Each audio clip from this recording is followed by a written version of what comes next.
Hey everybody, what's up? I got Casey today with me, and Casey's a really great photographer, videographer. He's down in Nashville, Tennessee. Casey, what's up, man? How you doing? I'm doing good. How are you, man? Good. We're doing this remote thing, so to speak. You're in Nashville. I'm down here in Medellin, Colombia at the moment. But we met in New York City back in the day, Yep. and you were rocking in this band called the Advertisers, right? Yes, I was. Yeah, that was the Yeah, band. that's his band. You want to tell everybody what got you into the advertisers, how you guys started out, and how you transitioned from playing music to like photography and video? Yeah. I mean, with the advertisers, I was already playing music in New York City since like 2014, 2015. And then I met Acacia in 2017. She was one of the last people that was booking my old band, which was just my own like trio project. And then she just said to me one night, she's like, I really want to start a band. I was like, this sounds intriguing. Let's see how this goes. And she's like, I've been working with this guy. He was a perfectly nice guy, but when we all came together to practice, I took her aside after. I was just like, I think we could probably write songs better without this person. So it originally started as like a production project. And, she wanted to do a project mainly with women in it. And Hmm. so I was originally like writing songs with her to try and like build a band with her. And then it eventually became a thing, which just like, let's actually just make this into our own band and not have this just be like this production thing where you try to, build out your all girl punk band, which is what Hmm. she's doing now with Flaccid. She's playing bass in Flaccid. So she's kind of doing what she's always wanted to do now with that band, which is pretty cool. But yeah, no, we started picking members out from there. I had met Cameron Smithson previous year, and he was actually helping me record her for those initial demos and tracks. Then we met Philippe. She had known him for years because he had played with the band Tower, and he's playing with them again. Yeah. Um, Lou came in actually after that. Lou was the last member that we added. We were originally jamming with a different drummer. He was fantastic. But yeah, no, I played with Lou before then in my trio, and I was just like, okay, we need a drummer. Who can we get? It was like, oh, Lou, he's awesome. So yeah, then we played our first show in April of 2018. And by that time, we had all the tracks recorded since late the last year. So I was like, oh, we're going into all this stuff, super prepared. But yeah, the initial reaction was really positive, and it was really inspiring for me because like I was saying, the last time I'd play shows, Acacia was the last person that was booking me, and then our first show back, and we have put together this group, and we put all this effort into getting it ready. It was like a packed house. It was a really great night. And yeah, the rest of the shows ended up being a lot like that. Like the energy at them was just consistently, it was a lot of fun. And just the chemistry between, I feel like all of us in the band was like kind of a really positive thing for the Yeah. most part. And yeah, I think that just resonated kind of on stage, and that's why those shows were fun. That's cool, man. Like I remember photographing you guys from what we call the trenches, so to speak. Yeah, But that's like, dude, I saw mosh pits at your shows, and I was just like, all right, let's go, let's get ready. I'm like the big 6'4" dude, heavily dressed in black, heavily tattooed. I was like, let's go. I was like, nah. It was a cool vibe, and like you could definitely tell with the chemistry, like you guys just had the chemistry and stuff like that.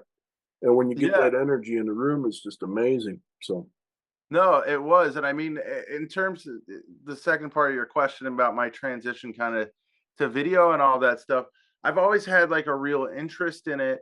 And I mean, in high school, I was a communications major at an art school. So, I mean, I worked with cameras. I did like editing, and I did flash animation back in the day. So, I mean, I always kind of had that knowledge, or at least parts of it together. And I've had cameras over the years. I've had DSLRs. I've been loaned a number of Sony cameras over the years. So I mean, just kind of the interest started to get more and more strong for me, especially because I had so many friends that were like really good photographers and videographers. So I was like, this is something I want to get into. And over the pandemic, I finally, made the jump, and I got my own Black Magics for videography. I was just like, if I can't play shows or something like that, I really want to get heavy into something else. And that's when I started to really dive in on actually shooting, stuff on like a serious level. I say serious level, but I mean serious in terms of where I was putting the effort to try and really learn it and to get in tune with the camera as an artistic device. I hate even saying that on a level, but it's true. I was just going in as deep as I could on it. Yeah, even with video editing too, like a lot of that stuff came back to me. And I mean, over the years, I've done different editing projects and stuff like that. And I would be editing videos for social media posts and stuff like that for various jobs I had. But that was something where it's like over the pandemic, I got sucked into making videos every day, sometimes multiple videos per day.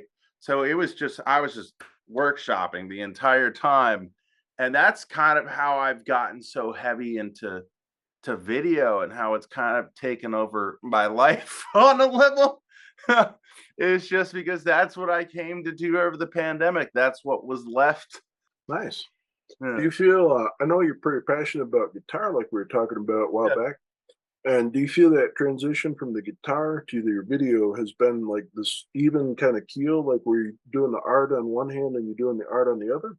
Oh, I mean, somewhat. The thing that I always regret is that I didn't get back into it and really heavy into it sooner, because I'm like that. I love all the videographers that we worked with, and all the photographers that we worked with. But it's also the type of thing where I'm a big fan of self sufficiency. Hmm. Uh, and there's a lot of stuff where I'm like, damn, if only I had multiple pocket cinema cameras a few years ago.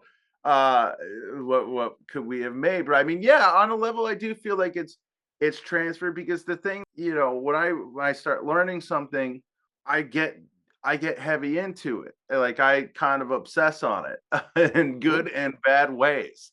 So yeah, I mean, like, definitely a lot of that energy I had that went into learning guitar went into to filming and stuff like that, and editing.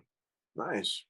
Do you feel that your videos have improved your guitar playing, so to speak, as well? There is a transferability there, because it definitely activates different parts of your brain.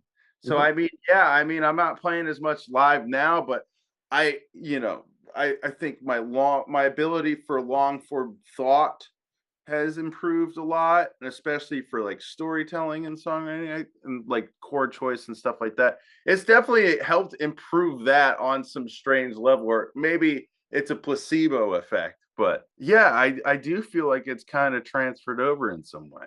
That's cool. We were talking a little bit before we did our set here today Yeah. about like COVID times and stuff like that. Yeah. I was telling you how I got lost in the woods in Michigan and Yeah. how I started like knife making and like table making and other crazy stuff with my hands. And so, like that whole thing, I felt it was like neuroplasticity is what they call it. And Yeah. it's just like exercising different parts of your brain. And so, like sometimes as creators, do you feel we need to step away from what we love the most to actually learn it again or learn it differently to come back in and create again? On a level, yeah. I mean, taking time away from stuff and then coming back into it with a fresh perspective, or at least a different perspective, I think is highly important. Um, I mean, that's what I kind of want to do. I feel like with music, because when I do it, I just feel like I have so much more of a distinct thing that I'd be looking to do than before. Which I mean, the Advertisers was great, and it was definitely a thing where I feel like there was a defined, and I hate to use this word, aesthetic to it, or a defined just sound to it. But I feel like now I have way more of an idea of what I would want to be doing, and that was as much of a raw expression as it was of anything that was, done with any sort of pretext. Nice. So yeah, I definitely feel like there's been some neuroplasticity and Yeah, going yeah. on there. It's been good for me, I feel like, on a level. You mentioned like that rawness. Like when I first saw you guys with the advertisers and I went in to shoot the show on my night off, I just felt like that raw energy. How did that come about when you all like sat down to write songs and stuff like that? Did you come up with that, or did anybody else in the band come up with that? Or? Well, I was coming up with the instrumentals and stuff, and then we would get together and we would play them. Some of the songs were songs that I had written before, and I had showed occasion. She would be like, "I really like that." A lot of them would be ones where I would write the instrumental, we would jam it out, and then Acacia would write lyrics to it, or we would write lyrics together on it. It would progress in different ways. It would like depend on certain songs. Like there was one song where it just came about totally as a different jam when we were going back and forth. And then we were like, oh, this song rules. Let's play this. And then there were certain songs where it take like a month to write it. So, you know, it kind of happened in a bunch of different ways. But yeah, like most of the music, I was writing like the majority of that. Acacia technically wrote the bass line to Red Meat, which is the majority of that song is that bass line. It's all built around that. Yeah, yeah, yeah. And she wrote the lyrics to that. So yeah. But yeah, a lot of it was just heavily collaborative and all of us just getting in the room and just what felt good. And you know, sometimes things didn't always feel good, so we wouldn't play those songs. But yeah, there was actually a lot that we wrote that we didn't play, and there was some stuff that we even recorded originally early on when we were like producing tracks that I still think are great that we never even played live once. Oh yeah, wow. Yeah, so as much as there were things that were like really raw that we would play or we would write the same day and then we'd play it live, like Red Meat, we finished it the day that we filmed it, like the video that's online of it, we finished the song that day. And then we took it, we played it live. So I think the fact that we would play songs that were so fresh for us after we've written them contributed to that. Also, I always like to throw in as many cover songs as I could. Like I didn't like when shows were the same. I hate going to live shows and it's the same set every time I see it. I think that's number one way you can kill your draw as a band is if every show that you go to see is like the same thing. You know, you have to have some way to vary it up. It doesn't have to be something crazy, but dear Lord, if you're playing all the time, at least you know, debut some new songs, you know, play a cover that's done in a fun way and a cool way. You know, there's a million different ways to do it, but you know, that's why I think that came off so raw sometimes is because we were very active with it. We weren't trying to be complacent. One of the first songs I ever seen y'all play was Black Dog, Black Hat.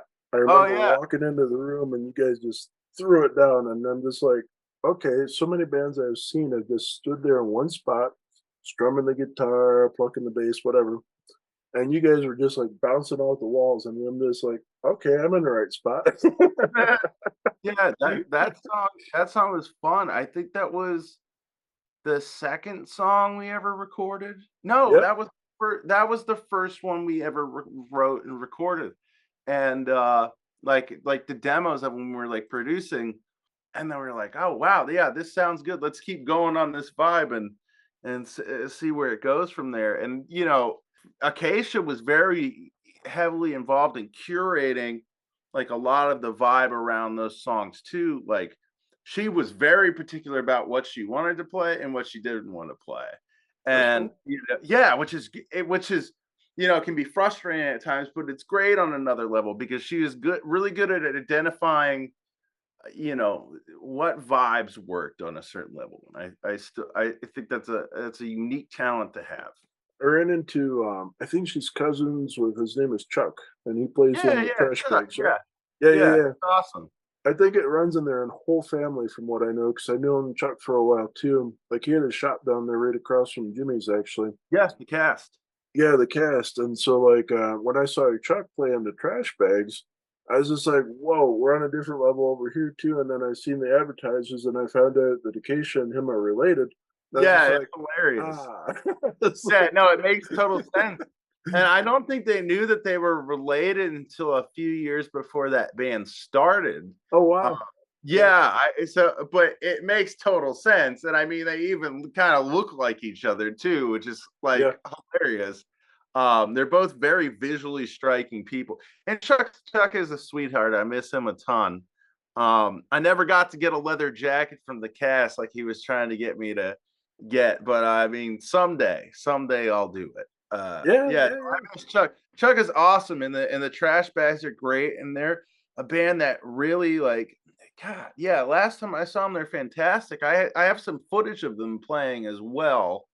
God, I wish I got the board recordings for that so I could do a proper mix on the music with it. But yeah, they're super fun live. Yeah, man. I remember I seen them at Berlin Underground, and he comes up to me. He goes, "You're a big dude." I go, "Okay." And he goes, "You want to help me up here on the rafters so I can crawl on the rafters during my set?" And Nice. I was like, "What kind of set is this going to be?" He goes, "You just help me up on the rafters, will you?" And I go, "Okay." And so they get playing, and I just toss the camera to the side real quick, and I just boost him up there real fast, and he's crawling all over the ceiling and stuff. And yeah, it's a small, tiny little spaces, but like it was just one heck of a performance. Just like you guys throw down, like I felt the same energy, like that relationship and stuff. Oh yeah, they were all really fun to play with. I mean, Trash Bags, they always brought it. And I mean, Chuck's really a great performer, and you can tell that he puts a lot of himself into it. And yeah, no, I got the image in my head immediately of Yep. Chuck spider crawling. Yeah, it's pretty Yep. funny, man. I remember I went to see Jesse Malin and I shot the show when he dropped Yeah. Sunset Kids, and I was down there and I was in the pit with all sorts of cool people. But I seen Chuck in the audience and I was just like, and he goes, I was like, "You want up?" And he's like, "Up." I was like, "Cool." But yeah, man, like there's so much cool stuff from shooting with all these people over the years and stuff. And when you transition over to the camera and stuff, like you say, you kind of wish that you had the camera in the moment when you're recording all this stuff and when you're Yeah. performing and stuff, right? Oh yeah, no, 100%. And I mean, yeah, we had videographers that we worked with, like my good friend Tyler. And he was awesome with what he shot, but it's just like even having my ability to shoot things when he wasn't there, I would have loved and stuff before then. I mean, like there's just such another level of creativity and like that gets opened up when you're able to shoot and to have all that equipment and to be able to do all of that on like the level at least that I want to try and do it. Yeah, yeah. Ultimately was like, damn, there's so much of my life that is just gone. When I have these things now that just make it so easy to document. In my last year that I was in New York, I was shooting a ton. I Yeah. mean, I was shooting as much as I could because I was like, I might not be here always because just of how everything has gone with COVID and how the rents were just jacking up so high there. Yeah. Yeah. Yeah. Yeah, I wanted to film as much of my friends' bands as I could. And I mean, even before COVID, one of the things I was trying to do is I was trying to get, advertisers and a bunch of my friends' bands together to all like film the whole night, or maybe even a couple of nights worth of bands. Because Tyler would come out and shoot, and we would all like, kind of work on those projects. I would mix all the audio and stuff, go over the edits with him. And my thought was we could do this thing and maybe, get some kind of support behind it to actually record and curate a bunch of local bands that I really liked. And I mean, it never ended up coming to fruition because when I was trying to do a lot of these ideas, it was maybe 6 months before COVID. Oh yeah. Um, and I only had a proof of concept that it was even possible by like the end of summer of that year, like with all the stuff that we had recorded and tried to do, and just trying to get quality video and audio out of like imperfect places for Right. that. Like, there's no reason we should have gotten as quality of an audio or video source as we did in Carmelo's when we played and recorded there, or even at Meltasia. I don't know if you ever went to a Meltasia, Yeah. but like we were getting the stem straight from the board, and I was just like, okay, I'm gonna mix all this stuff, and the qualities that you'll get, the quality that you'll get of these files sometimes aren't always up to snuff. So it was a good amount of work, but that was one of the things I really wanted to do even back then was to document stuff that was going on. But it seemed like everybody kind of had a different mindset before COVID. I feel like where people thought that everything was going to last forever, and people had a much less serious grasp on how crazy the world can actually get. Yeah.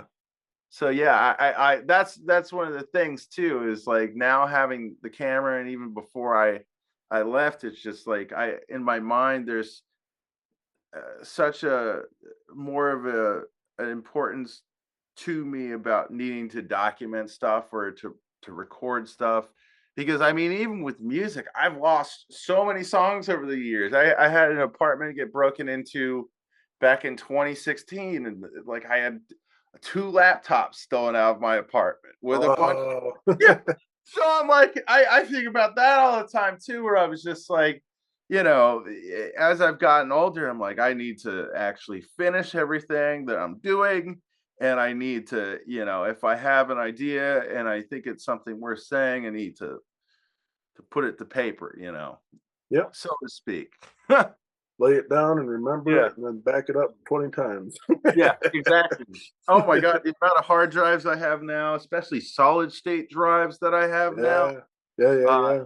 is ridiculous. Like that's been my thing this year, is I've just been buying solid state drives so I can write it off at the end of the year. So I just always have enough space to store my stuff, because even like working on videography now, it's like I never have enough space. So I'm just buying 8 terabyte solid state drives all the time that are technically internal drives, and then I convert them to be external so I can use them. That's Yeah. cool, man. Yeah. You're saying you're working on some video stuff. I know you're telling me a bit about working for like Mick Foley. Yeah. So okay. So I've been working with Mick Foley for years. I've been helping him do his social media, and I'll film stuff with him. Yeah. And that's like an everyday thing, and that almost doesn't even feel like a job sometimes, because it's like I talk to my childhood hero all the time, and we're friends now, which is both strange, and it's also a really cool thing about just the COVID times, like who that could bring you in contact with, because it was such an isolating time, but it was also a time that really opened you up to things. Yeah, I mean, it's crazy. It's crazy to be editing like podcasts and stuff like that now, because it gives me a whole other perspective too on a lot of the media that I've consumed in like the modern era, because you don't realize how heavily edited a lot of that stuff is until you're doing it, until you're the person having to make the content cuts on it. Right. So yeah, it's like that's a whole other thing that I learned from kind of every day. And as much as it is a 9 to 5 thing for me, like I get to do it remote, and it's so much better and so much more fulfilling than any other 9 to 5 thing that I had in my 20s, where it was just boring, it was tedious, it was annoying, and it was a means to an end to try and play music in New York City, as opposed to something where I'm like, okay, this is something that a ton of people are going to see. When this is put out, they're going to enjoy it. And, this is something that is, even though it's monotonous on a level, it isn't, it isn't monotonous on a level where I'm just like, I hate my life. Which, if you're doing customer service jobs, if you've ever worked a customer service job in your life, then you'll know what I'm talking about. You got it. Yep. Would you like fries with that? That's Luckily, I have not had the fries job. I did. Oh, talking about the 8 terabyte solid state drives from earlier. There we go. nice. Yeah. This is what I have plugged into my my Mac right now, or my Mac mini thing that I have down here. I guess it's a studio. The studio, nice. Yeah, but it's just they're Mac minis, but they're just really nice Mac minis, essentially. Yeah, really professional looking. It's ridiculous. And the thing too with the Mac Studios and the Mac minis, of course they don't sell them with the monitors, but then you go and you look at how much an Apple monitor costs, and it's like more than the computer itself, and you're just like, oh yeah. Like, oh my God. And like, even talking to you from my MacBook right now, Yeah. and oh my God, I've had nightmares with MacBooks over the past few years. Even this one, it's not. The thing I learned is that the M1s aren't fully compatible with like USB-C and Hmm. all of that. So it was dropping my hard drives in the middle of while I was working on stuff. And I was just like, Oof. oh my God. So that's why I have the studio down here now, is Cool. because yeah, the M1 Macs are a whole other can of worms. I was looking at them a little bit because I have a laptop that I got in 2014 or so, Yeah. and the battery was gone on it. I was just like, do I go ahead and I try to put a different battery in it, or do I just buy a new one? So I was like, it's about time. Well, the old Macs were awesome. Yeah, Like, man. that's the thing, is I had 2012 Macs, 2014, 2015 Macs that lasted me for years, Yep. and even when I went a few years without having my own computer, like this is probably 2016 to 2018. No, I like, when I got a new computer, I was like, okay, I know what I need to get. I need to get like a really nice refurbished 2012 or 2014, MacBook. And that's what I did. And I was like, when I started editing on stuff again over the pandemic, that's what I was working on, was a 2014 Mac. And I Nice. mean, it got me pretty far, and I was editing some pretty heavy footage on it, but just after a while, it's just like, yeah, I have to upgrade from this because this is pretty crazy. And then I went to a 2019, and that was great for what it was. I mean, the Pro that I have now that isn't fully compatible with USB-C. uh it's the new one that I have is way better than the last one. But the last one, which was like almost the straw that broke the camel's back for me, it got ruined by my cat because Oh yeah. actually, yeah, knocked over a cup of coffee Oh, on. Yeah, and this is after I had just finished working on a music video, this comedy music video for Mick, and while I was working on a documentary project about like local music in Brooklyn, and just the whole cup of coffee just went on my computer. And that's how I found out that Apple started to solder the hard drives onto the motherboard.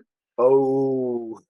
Yeah. So like I hadn't backed up a lot of stuff. I had backed up some stuff from the projects I was working on, but regrettably, I had not backed up project files.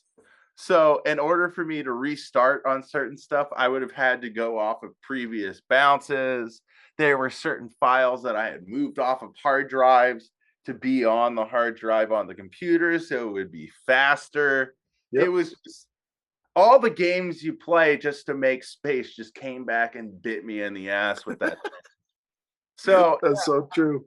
yeah, so I ended up getting the M1 Mac, and I really liked it. But when I started to do like a lot of heavy, more professional video work on it, I was just like having all these problems with it dropping the hard drives, the SSDs, and the USB-C hard drives and stuff that I would connect to it. And I was like, oh my God, am I just wearing out the ports? What's going on? And it's like, no, I looked it up. It's a common problem apparently with these computers. So that led to me, getting this Mac Studio, which is an M2, and it's great, and I love it, but it's just another thing that you have to buy if you want to do these things, and it's like impossible to afford any of this stuff as is because they charge an arm and a leg for all of it. And the processors are great, but I even at its worst, I can't see myself going back to working on a Windows computer because that's a whole other thing. And I mean, I tried to do it um years ago. I tried to put together my own custom PC to like do more music and video stuff, and like that computer only worked for a year. Oh yeah. Yeah. Well, I mean, like I feel like you either have to do one or you have to do the other. Yep. And when you try to do both at the same time, it just gets to be screwy, especially when you're working with externals and all that stuff. So yeah, I guess I'm stuck on Apples and Macs Yeah, for you got the it. time That's being. where I'm at too. Like I said with the battery thing on there, man. Like I went hunting and I was like 3K for a really low end Mac. I was like, Yeah. no, thank you. And so I find this place down here, and I had to figure out how to say this in Spanish because everybody sells stuff in Spanish here in Colombia. And I had to figure out how to say battery in Spanish and all sort of good stuff. But I go in there and I asked the dude for what I thought was the battery, and I was dead wrong. I got the wrong battery for the year prior. I get home and I'm start looking at the chassis on here and stuff, and I'm looking at installing the battery, and I'm like, I totally messed up. I was like, take it back. Take it back, get the right battery, come back, I look at it, and like you were saying about soldering in the drives and stuff like that, they got this thing super, super, super glued to the chassis of the whole computer. I'm like, Yeah. okay. So I'm looking online, I'm on YouTube of all places and stuff, and I'm looking at how to get this thing out of there. And this guy's like, just take a little piece of plastic and put it under there and just wiggle it a little Yep. bit. And Yep. it'll I pop right watched those out. videos. And so like I got a little piece of plastic for 500 mil, which is like less than a penny technically. And this little thing saved my ass. I was like, okay, wiggle, wiggle, wiggle, pop, wiggle, wiggle, wiggle, pop. I was just like, okay, come on, let's go, let's go, let's go. I finally get that thing installed, man, and she's been purring like a kitten ever since. So I was like, yeah, Hell yeah. yep, No, yeah. When the coffee got spilt on my old MacBook, um, I watched those same videos where it's like you just need a tiny piece of plastic, maybe even a credit card. yep, yep, yep. Pop it out. I'm like, okay. And then yeah, when I opened that computer, that's when I realized that the hard drive was soldered to the motherboard. I was with my friend Ben and we checked it out because he was like, "Oh, I can help you swap it out, no problem." And, we're just like, "Oh, well, no, we can't." Yep. So, Then you yeah, get a soldering iron in there to try to take that out, and there's a yeah, good chance you might fry something. It's just like, yeah. Well, I mean, ended up taking it to another place after that, and they couldn't do anything to recover the stuff on it. Like it was a full cup of coffee. It wasn't a small cup like this, like a regular cup of coffee. It was like one of those mugs that fits like 3 cups of coffee. So you get what I call the Starbucks special, the Venti Kappa Frappa, whatever, and crappa. yeah, Oh. just, just the most giant cup of coffee possible. Yeah, So, man. We do that when we're editing all the time. Like, I got down here in Medellin. I started this whole thing with the coffee and cameras because, like, my brother-in-law has a farm where he's growing coffee, and they sell to wow. companies like Cejo Rojo, Starbucks, etc. And I was like, okay, let me try some coffee. Is that cool? And he's going, yeah, that's cool. So we go out to the farm and we pick the coffee cherries, and he shows me how to husk them, get the beans out and stuff, roast the beans, the whole kit and caboodle. I tried a cup of coffee from that, and I was like, damn, that's the freshest cup of coffee I ever had. And I've always got a cup of coffee in my hands every time I'm shooting. It goes hand in hand for creativity for us as editors or like photographers or Yeah. musicians or whatever. And so we decided to go ahead and outsource to a distributor to send the beans to the distributor. And that's how Coffee and Cameras was born as I started hawking coffee. And then I was like, okay, I'm going to teach photography. Then I'm going to invite all my friends to come on here and do like interviews and tell everybody about cool creative stuff. And then like I'm building websites for people with my tech background and stuff too. So like just one thing leads to the next, and it all starts with number one, coffee. Nice. Yeah. Yep. I mean, a coffee is I just can't quit it. I tried to quit coffee a month ago because I mean it's just like it's another thing that you can very easily get addicted to because it's magical. It's amazing. There's so many different Yep. kinds of coffee out there. I'm not an expert, but I can't live without it. And I found myself drinking 2 to 3 cups of that massive from that massive coffee mug, basically. Um, yeah, I was just like, I have to try and stop this. And I tried to stop drinking. And I was like, I'm so tired. I can't do it. So I'm back on the sauce. I'm back on Back the on the sauce. Oh. sauce. Oh man, I can totally relate because like when you met me in New York back in the day, I was teaching, I was at several schools, and I was at NYU, and I was also on Adorama TV and all sorts of crazy shit. And I was also doing my own projects. Like I was in the middle of a book called Kinetic. I was photographing dancers at night in the wee hours in the morning if I wasn't photographing rock shows and stuff like that. Hmm. And so I always had a cup of coffee in my hand, man. It didn't matter what hour of the day it was. Yeah. 9, 10 cups of coffee a day. I got to the point where I was like really overweight and really unhealthy. And like my friends, like, what do you got going on? You need to go to the doctor. And I was like, okay. So I go into the doctor expecting the doctor to tell me I had fucking cancer or something like that. But it wasn't cancer. It was just like my lifestyle was Yeah. messing me up, man. So I was like, yeah. In there, yeah. So I mean, like quitting coffee, man. Like if you want to detox, quick tip for you. Get green tea for starters and put a little bit of honey in there for I've been there. yep. I tried to switch to tea and nothing's been the same. And I've just drinking more and more coffee again. And yeah, no, I want to say I can't complain, but I have just spent the past 5 minutes complaining. So yeah. I went to tea and then half coffee for the day. So I did 4 cups of coffee, 4 cups of tea. Then eventually I'd cut that in half. I did 2 cups of tea, 2 cups of coffee. I got her down to 1 cup of coffee a day right now, and it's only because I like the taste. Yeah. I've been went as far as like throwing in like raw juicing and stuff like that. One of my friends is like this health nut or whatever, and like, Yeah. taught me how to do this juicing thing. And like I did that for 3 days straight, man. I cut like all junk food and everything for 3 days straight because she's like, you gotta do this. I'm like, okay. So I do this juicing thing, man. It's the best feeling I ever had in my life. Cut the coffee, cut the crap, everything, and just do that juicing thing. And I like it. That's one thing I miss about New York. I don't know if you ever went to Mr. Kiwi's.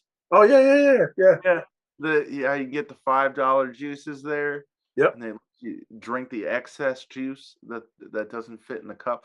Yeah, I used to drink way more juice there just because I lived so close to Mr. Kiwi's for so long. But yeah, I should probably try that again, honestly, because I would If you probably. ever want a road trip, come on down, man, because you pick the fruit fresh out the tree here and then you juice it. Oh wow, yeah, no, that's probably a whole different experience. Yeah. Yep. Yep. Yeah, it's cool. When you're doing like music and stuff, and when you're doing your stuff with photography and video as well, how do you find your process goes? Like, how does it begin for you usually? Um, I mean, it's usually pretty spontaneous with guitar. I just like to pick up the guitar and just play whatever, you know. And I Cool. have like little go-to riffs that I'll just start playing, and then it's just so much of playing for me is just through feeling more than it is through process, especially now. I mean, if I'm in the middle of writing a song or producing a song, that's a different thing. I mean, there's of course different orders of operations you want to go from there, like drums first, bass, and then guitar, and then vocals, but there's different ways you can kind of do everything there. I mean, with video for me, uh when I was in New York and I was doing this thing called Isolation Wrestling Federation, Mhm. so much of that was also spontaneous, or it'd be people coming over and they would have an idea of what they wanted to film, and then it would just be, we would shoot it, I would go and I would edit it. I mean, the stuff that I'm doing now, for my YouTube, like a lot of the videos that I'm making, like that's like a whole thing where I researched the video for like weeks, and then I write the script for it, and then I have to mentally prepare to like film something for 20 or 30 minutes, just like either reading the thing off the makeshift teleprompter that I have set up with my laptop, stacked on a series of objects behind my camera. Been there and done that. I'll tell you. I'll be Oh honest. yeah. No, I mean, I'm getting the proper teleprompter set up, but Yep. I mean, It's usually easier for me to just do it in the most DIY way possible, I guess.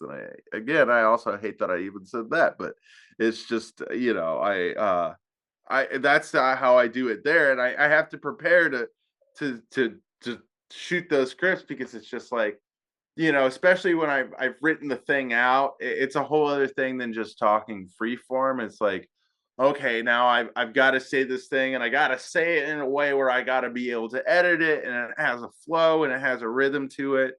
And then once that's done, I'm kind of in the that's when the wheels start turning for me. I'm like, okay, this thing is done. And usually I'll set a date for myself to finish something before I do it because I hate more than anything not finishing things that I started. Like, or I have an idea to do something. I'm like, this is an insane idea, but I'll put in all this work and then I'll just get tired of it for some reason. I hate when that happens. So I try to avoid that at all costs. So, after I film something, I usually start editing it right away. Whether or not that turns into a multi-week process, just because of other time constraints, is another story. But I mean, usually I try to, if I get sucked into something, I try to ride that wave until I finish it or I get to the point where I feel like I can, finish it. Finish it in a way that's not going to screw up everything else that I have to do in my life. So, I got two yeah, questions for you, man. Number yeah, one, you were talking about earlier how you and Acacia were writing Advertisers songs, yeah, and like how you guys went in raw and just like dropped it after you like wrote it and stuff like that, and yeah, then you played it raw too. yeah. Do you feel that this is like the same way for video for you? Like, is it more of a like a cathartic experience? Oh yeah, like a lot. Yeah, on a level, like it like even this video that I just made about the Cramps, I've wanted to make something about them for years. Originally, the whole idea with that is I wanted to do an interview with Poison Ivy when I was writing for Reverb, but Hmm. that's basically impossible to like, there hasn't been an interview with her for years, but that took us a while to find out, just through trying to get that together. Um, and they tried to help me get that going for like over 2 years.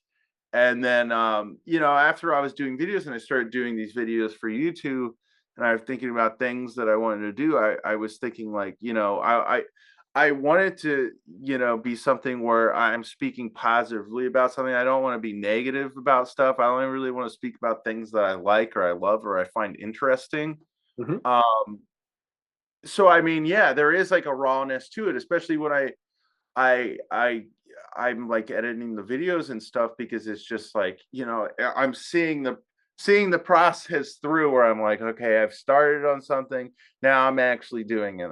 That makes me feel good, because it's like I'm being productive, but I'm being productive on a level where it's beneficial for me and it feels good. So yeah, there is like a similar feeling there. The only difference is I don't get to see out from a stage and see everybody's face on that level and feed off that energy. And that's one of the things I really love with the Advertisers, especially when we would write something new and we would take it to the stage. I could just be like, oh, okay, this was a good idea. This is cool. Right? People are liking it. And then with video, it's a much more delayed thing because there are the similarities to music, especially with recording, where you start with the stem of an idea and then it builds out to this thing. But yeah, with video, it's a much more delayed reaction, and even more so when you're battling an algorithm for attention. So I mean, it's a whole different thing, but I really like it, and there is that similarity there on a level. But yeah, it is a delayed sense of satisfaction, with moments of happiness staggered into the process, I guess. How do you actually get your responses back? Like for like you and I both as like YouTubers, like people get in with the comments, the likes, the Yeah, subscribes, and all kind of stuff. How do you get like your satisfaction, like you're calling it and stuff? Like it's different than a stage feeling, definitely. yeah. Like how do you feel about that? I mean, like it's like a double-edged sword in a way because it's like, it would be cool, like to be able to see people's actual reactions on their face, because that's the thing I really liked about playing live music. But if someone sends me a message about something saying, "Hey, I really enjoyed this. Hey, I really related to this point," or like I did a video on wrestling, and a bunch of people saw that on Instagram, and it got tons of comments where people were saying, "Oh, this is what I wanted to say for a long time," and that stuff makes me feel good, because I'm like, okay, if this is resonating with people on a level, then that means it's a good thing. Mhm. Uh, but yeah, I mean, it's just different. It's a different feeling, but it's also it has its similarities there, where I get kind of a similar high there mentally. Yeah. Nice. When you're playing music as well, like you get a lot of different feedback. The feedback from doing videos is usually a lot more articulate than the feedback you get from playing live, because the feedback from playing live is usually limited to "Ah," as Right? opposed to as opposed to something, "Oh yeah, this really meant a lot to me," and which is great, but it's a different thing. One is a more definitely like a spontaneous guttural reaction, and one is a thing where people are more articulating their feelings to me in a way that that's similar to what I put out there in the videos, which is cool. But yeah, it definitely intersects in that way. That's cool. Like, yeah, I know what you mean with the screaming portion versus like the articulated portion. Like people Yeah, have more time to find like their true yeah, or feelings, the so to or the speak. like, yeah. Yeah, or the like, yeah, just a Yeah, simple little like, and yeah, off it goes. And yeah, I was talking about this a while back. My friend Chris runs a page called the Photographer. It's like this photography blog thing online. yeah. And he invited me a while back to do a couple pieces with him. And he's actually how I got into like Adorama TV and stuff like that back in the day. But long story short, he's like, "Why did you kill your Instagram?" Well, number one, COVID times. Number Yeah. two, what does a like actually mean? Is it actually paying my bills? Like, does it help me mentally, physically, like whatever? And Yeah. so I was just like riffing off this when I wrote up this piece for him. I ended up with 289,000 people following me on Instagram. And like one day I just said, fuck it. I'm just going to Oh, kill this whole thing. And wow. so everybody's like, why didn't you sell the account? I was like, it's not about money. It's not about all this and that. It's just about, I'm tired of this. I want to walk away. And so, like, as we get the proverbial like, so to speak, my question is, what does it mean to us as creators? What do you think? I mean, that's a whole other can of worms, because a like can mean nothing sometimes. Right? And like, I I mean, it's good because it boosts you in the all important algorithm, which is, yeah, I hate all social media platforms, basically, even though I work in social media and make content for it. It has kind of cheapened art overall, because everything now is content. It's just unavoidable. It's like that's just what it is. It's like you're feeding a beast at this point. But there's also a thing where there's more freedom now in terms of what we can put out with these platforms, and how many people can see your stuff. And so it's a double-edged sword, where it's just like everything being so centered around people liking something, people doing things to play into the algorithm, and then people making content in a circular way to kind of tap into that engagement, and trying to get more engagement from their content. Uh, it's had its negative effects, but I mean, I feel like all of these things are ultimately tools and vehicles for how to get ideas out, and it's a complex thing. And it's like, I go back and forth on how I feel about social media, and how I feel about just the internet in general. But yeah, it's a whole thing. I remember right before I made this decision to kill like Instagram, for example, where I had that Yeah. big following and stuff. I was in the midst of leaving New York, as I was telling you about. Like everything was just going to Yeah. shit, and I was just like, okay, what does this actually mean? And it's funny actually. Like I was at Arlene's Grocery, and then Acacia was working at some bar that was down the way. Johnson's probably, yeah. Yeah, Johnson's. Yeah, I went in there and I just saw her, and I was like, "Oh, hey, like, what's up?" And she's just like, "You got to do what you love." And I was just like, "Okay," some reason that like just hit me and like washed Yeah. as a wave, and I was just like, "I'd love to kill social media." Yeah. I I was mean, I like, "Cool." don't blame you. Yeah. I mean, that's the thing. It's just social media too can just be overwhelming. And if you're just like I was saying earlier, if you're just making stuff to kind of feed that, like the B side of it, where it's just like making content for content's sake, because if you've built a massive audience, it's like that gets tiring, and that defeats the point of creativity. And that's kind of what I want to, or I'm at least hoping to avoid as much as I can with what I'm trying to make now, is just keeping it mainly to stuff that resonates with me, and not trying to not play into you know just the whole social media culture as much as I can, because as much as that would probably be beneficial to getting more people to see my stuff, I know that would cheapen the stuff that I'm making, so I don't want to do that. I can totally relate because like when I was leaving New York on my old account, like dude, I shot for Condé Nast, I shoot for all this stuff like I shot for Vogue, whatever and stuff. Yes. You get in these places and you're shooting models. I Oh, yeah. always teach all my students, like, dude, I got students in so many places nowadays, it's not even funny. But I teach all my students, no matter who you are, where you come from, no matter how long you've been doing this stuff, don't just shoot the low hanging fruit, you Yeah. know? Because, like, you get into social media stuff and you post up a model. People were on there following the model and liking the model's post to my post instead of actually engaging with my work. Yeah. And so it's like a echo chamber is what I call it down there. Like people just go after what they like and then they keep feeding themselves that.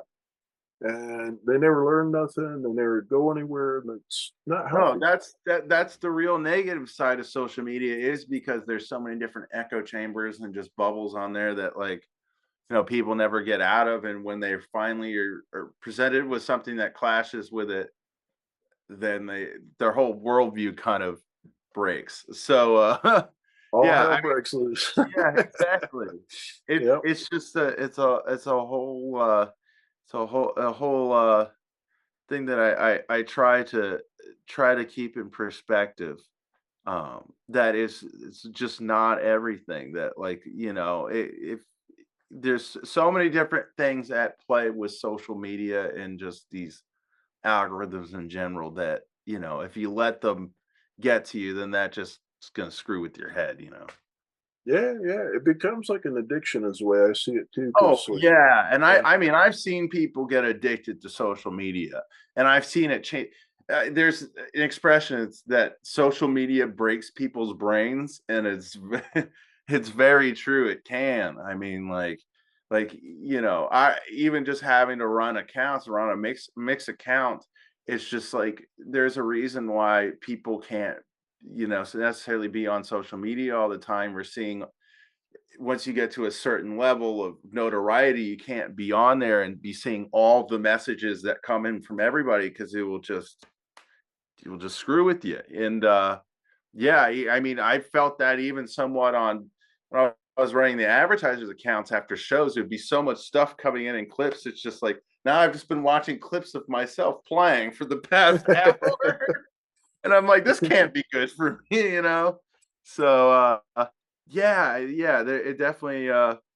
It definitely isn't an addiction in and of itself at times. Yeah. yeah, yeah. I think there's like healthy ways to do it nowadays. If anybody's watching out there that has this problem or anything like that, I mean, I've been there myself. I was chasing an algorithm, chasing the numbers and all that good stuff. And quite frankly, like it never got me one single job. Like I got all the Yeah. jobs because I knocked on doors, shook hands, smiled face to face, stuff like this, like telling stories and whatnot.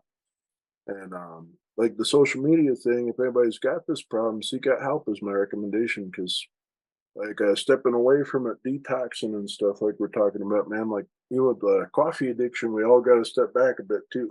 Yeah.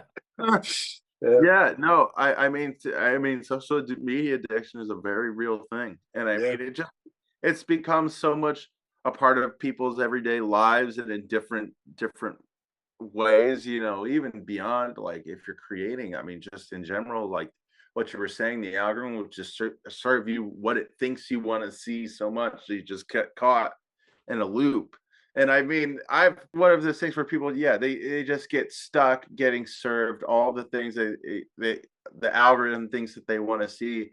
And I mean, that's happened to me where it's just like, oh, all you want to see is wrestling, huh? We'll just show you wrestling. And I'm like, okay, cool. But also I want to see these other things. So now I find myself having to basically train my own accounts algorithm so I can see the things that I want to see. It's weird how social media has evolved in that way, because it used to seem like it was the type of thing where you could just post something and people would see it.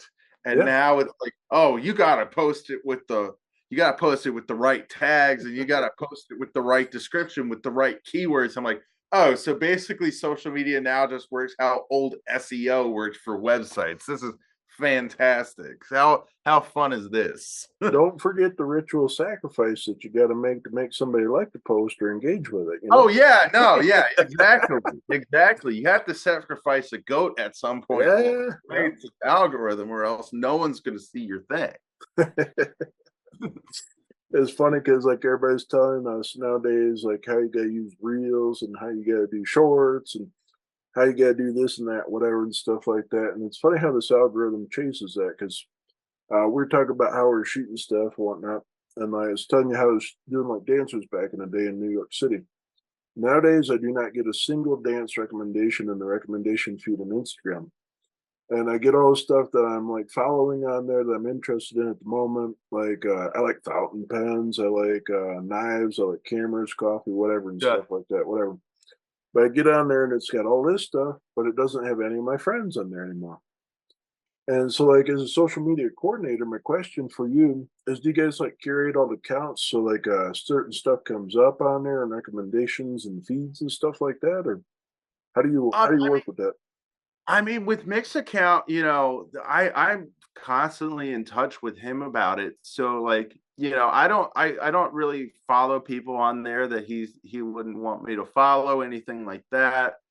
I mean, so much of his stuff is just us curating content together, like me sending him something, him sending me something, or me being like, "Hey, this person's, commented something funny. Do you want to say anything back to this?" Because Mick, like his thing and why he needs, someone to run those accounts as much as it is just not being overwhelmed, seeing everything that comes into those accounts, is because man, like he has kind of a light sensitivity too. So Hmm. it's like we staring at those apps trying to run all that stuff yourself. Like Mick could run all of his social media accounts himself, technically, because he's very involved in everything that he does, which is the most amazing thing to me, because he's constantly on the road, he's constantly touring, constantly doing new stuff. But I mean, the way that I am able to curate so much of that stuff too is I'm in contact with, constant contact with the person who I'm, helping represent them there and helping run the account for. So I mean, so much of his stuff and so much of what gets served up on there is stuff that we basically trained it to do, whether intentionally or unintentionally.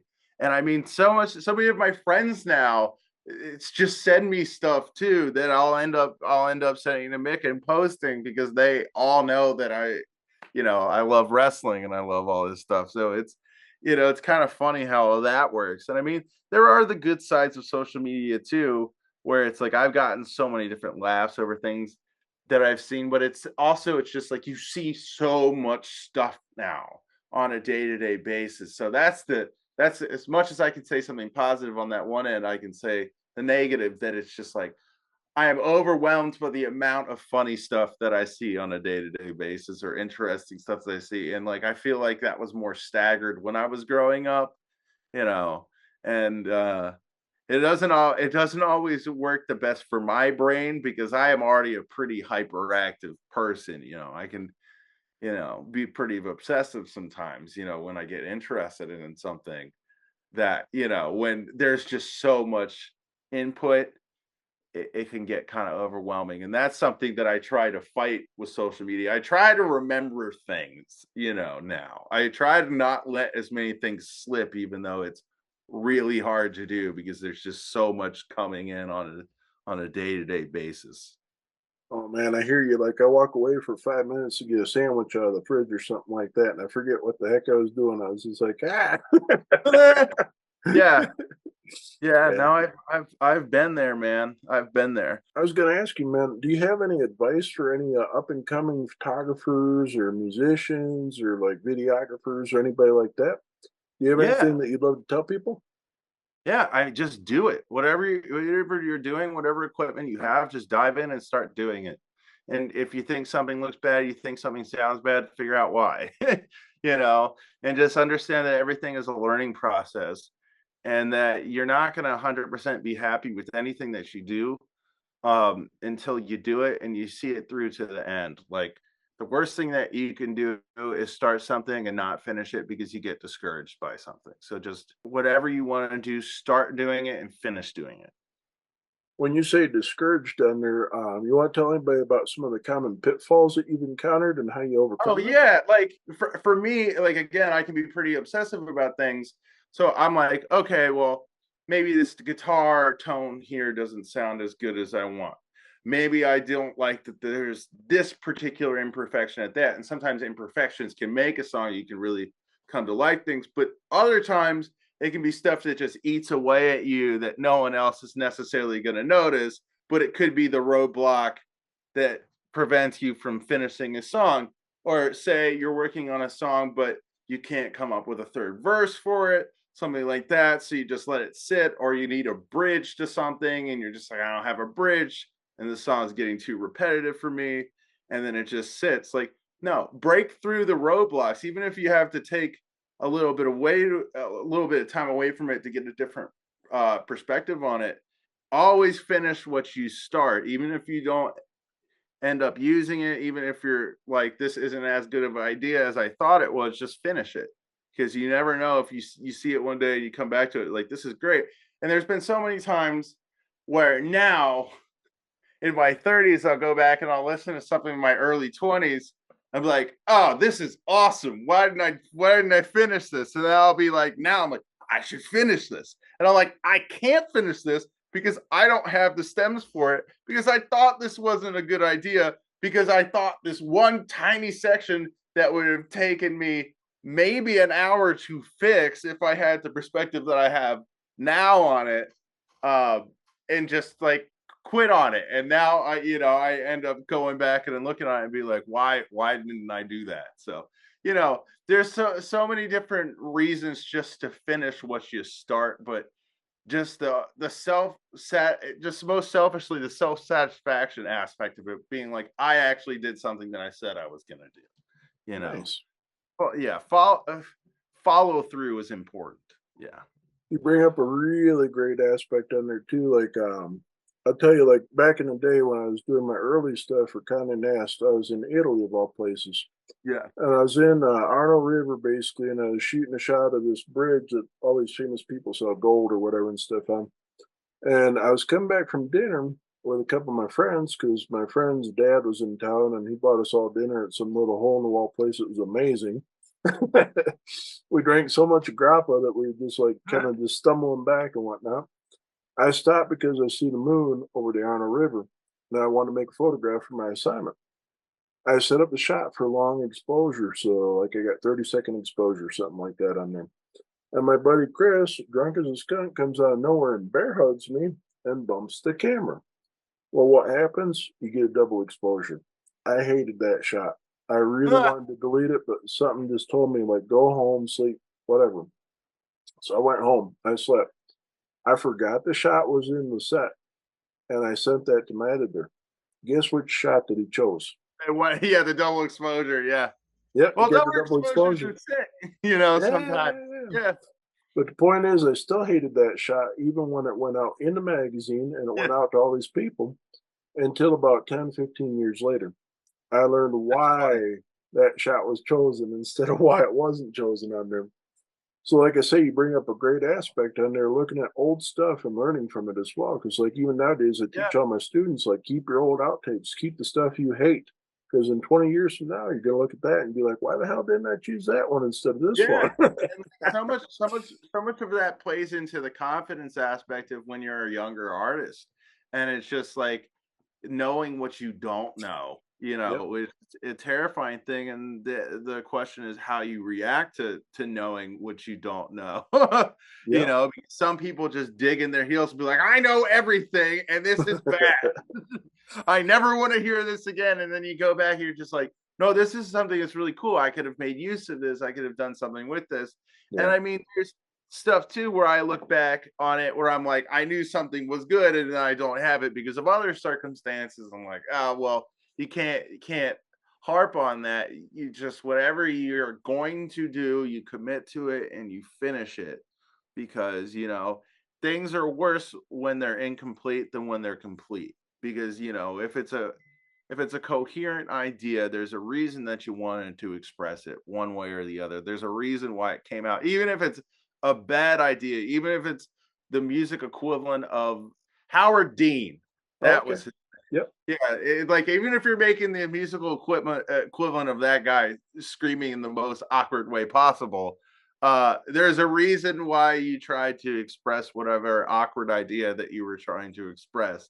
So it's just yeah, it's better to finish things than just being like, "Oh, I was working on something and then now it's just a minute long and it's just a fragment of an idea and it's poorly mixed and it's just here and it's blah." I hate when that happens because there's the other side too where you go back and you listen to something and you're just like, why did I spend so much time on this thing that I finished when I could have spent time finishing those other ideas as well? Because there's plenty of things that from back in the day that I finished that I thought was great that Hmm. actually was terrible.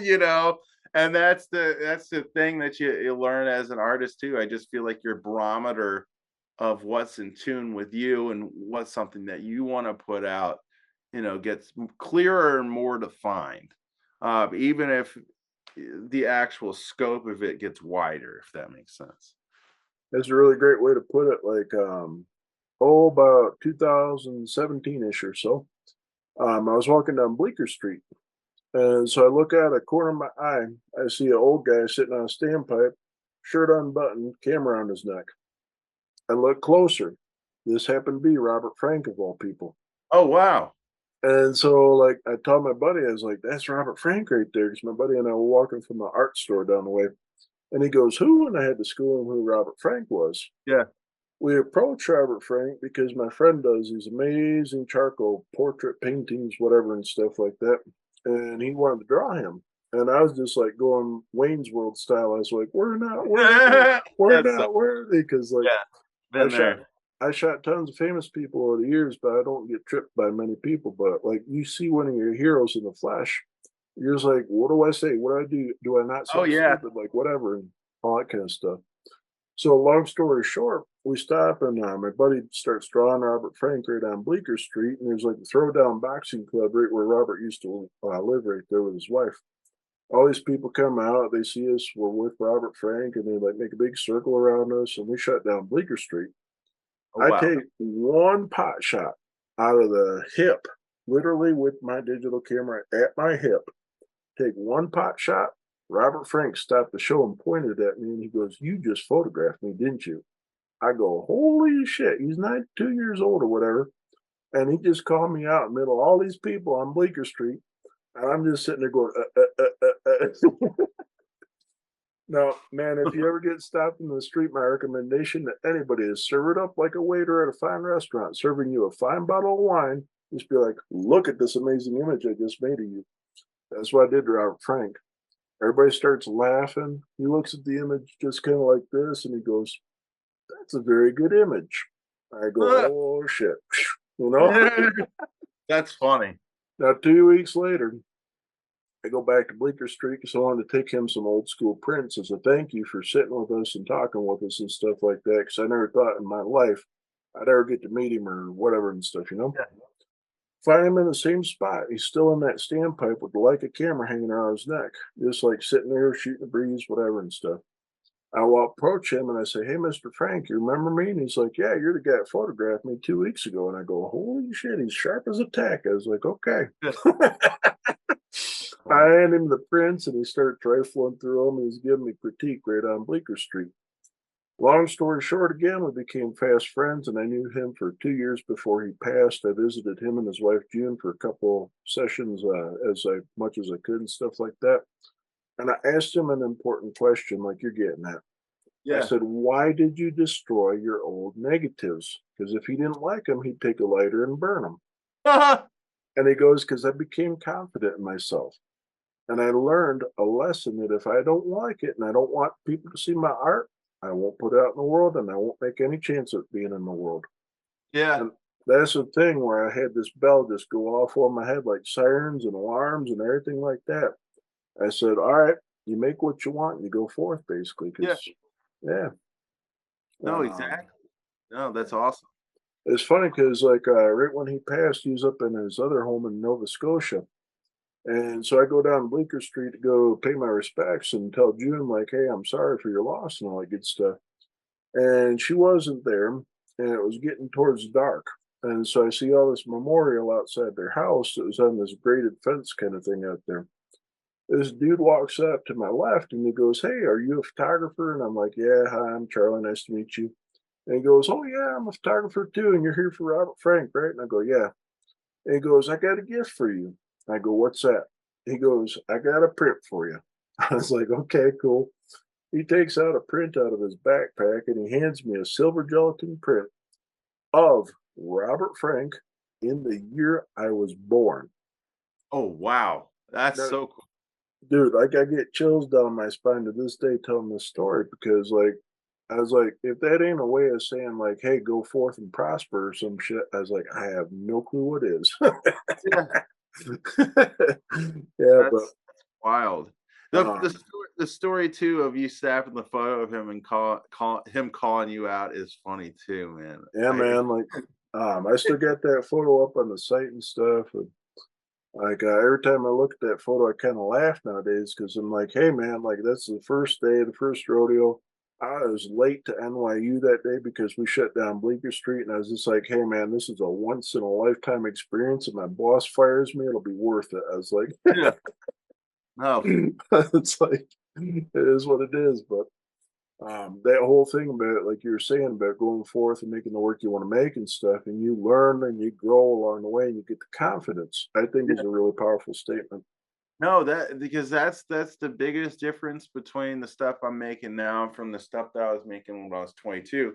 Because I had, confidence in, what I was making, but it was a different type of thing where it's like I was so rigid in what I was wanting to make that I had blinders on to so many different things and so many different things that I didn't even know yet or didn't know on a level that I thought that I knew it. So it's all a learning process and a growth process. But yeah, my biggest regret throughout all that time is just not finishing certain things and why you spend so much time on other stuff. And I love the thought of physically being able to burn images because I mean I've done the digital equivalent of that with you. I'm like, this is going in the trash bin, gone.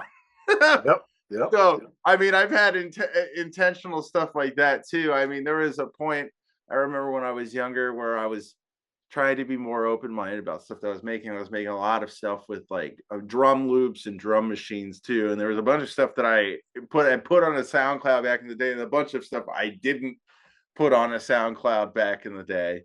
Um, but yeah, I remember that, and that was something for me where I was just like, no one has to hear this. No one has to hear this at all. And like I'll have vague memories of certain songs, certain ideas. I remember this one thing that I recorded that like it's so much when you're younger too, you're trying to find who you are Yep. as an artist, and you can like certain things, but it doesn't necessarily mean you need to make that music. Like even if something is an influence on you and something you really like, it doesn't mean you need to make a carbon copy of that or something that sounds similar. One of the things I remember I just hard deleted is there's a song where I was like, why are my vocals here starting to sound like David Byrne? This Oh yeah, yeah, and I love Talking Heads, but I was like, this should not exist. This is not what I do. This is not me. And it's like, you go through different phases of like the type of stuff that you want to make, or the stuff that you make is not fully representative of the stuff that you're only going to make because you don't know everything that you're going to know. And it's again, yeah, it's all a process. It's all a process that takes years, especially if you want to create stuff over the span of your life, because people get like tunnel vision, especially I do, especially when I was younger, because you think of everything on the constraint of being young, and then you when you get older, you're just like, so much of that is just a state of mind too, and like the best artists create their entire lives.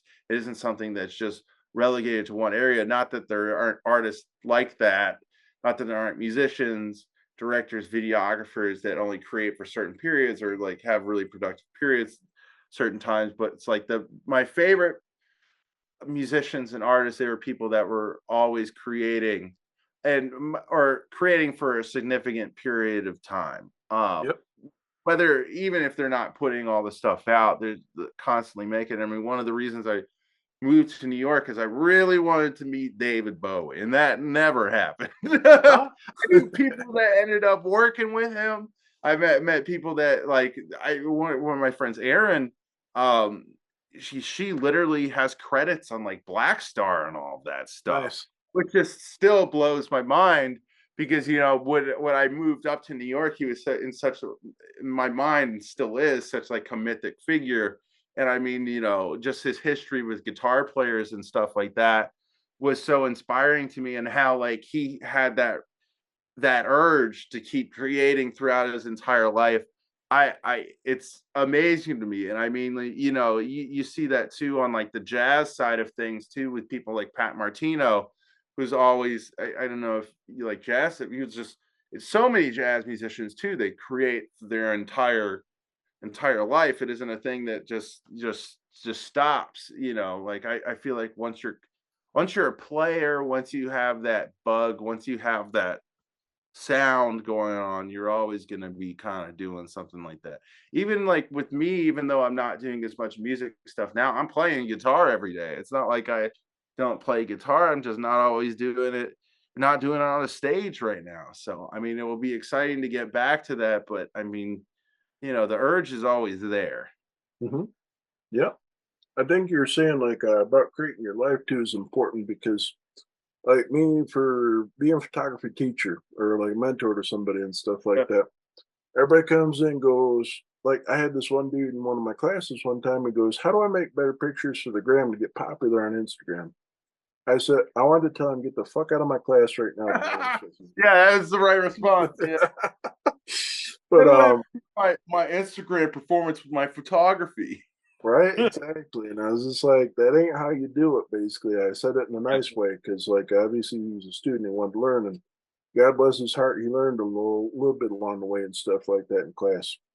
But I mean, as you do this, photographing your life is an important thing, and we do transition like Bowie transition because, like, if you go back to old stuff, like his most famous, what was it, Star? What was the album? Star Drift or Star? Whatever Uh, it was. yeah. Yeah, but anyways, you go back to that old stuff back in the day when he really started getting popular, and then you listen to that against Black Star. He's Oh an yeah, entirely, completely different. entirely, entirely different artist. It's no, it's completely like his early stuff is completely different from Black Star because it's like, he's in a different state of mind. And I love that it was a dying urge for him to keep creating, Yep. and like he had to get something out. That's something I find wildly inspiring. I mean, like even like people like Prince, like I adore Prince, and those are people that are just on a whole other level. And I mean, like that's why they're great, because you can never be remotely in the league of someone. You can always find someone inspiring. And Mhm. it's almost like even referencing their names sometimes too just gets to be kind of obnoxious. Right. especially on an artistic level, because it's like, yeah, you're influenced by these people, but it's like, yeah, it's like those, like their commitment, their dedication is something that I really love. And it's like one of those things too, where Prince to me is such an amazing artist, because it's like once he got in the position to have all these resources, he's like, I'm gonna have a production studio, I'm gonna have a video studio, I'm gonna have a recording studio, I'm gonna have my own like place for fashion, all on his own compound. It's like Yep. that is like the ultimate of like an artist, to me is just like when they just have that urge to constantly be creating. I wish I could be in a position where I had that unlimited freedom to do that, the Yep. unlimited resources to do stuff like that. But I just like seeing people that are that fulfilled and that just reach the pinnacle of their potential as artists is always something that's like really inspiring to me to think about, even though that's something where I know it's like those people are all the biggest one-offs of one-offs that ever exist. Yeah. And it's like impossible to ever compare anything that you're doing to, especially to your heroes and stuff like that. It's like even when I was really heavily playing guitar and trying to be a guitar player, it's like you find yourself comparing yourself to the people that you really took inspiration from. And it's like almost the wrong way to go about it sometimes, because it's just like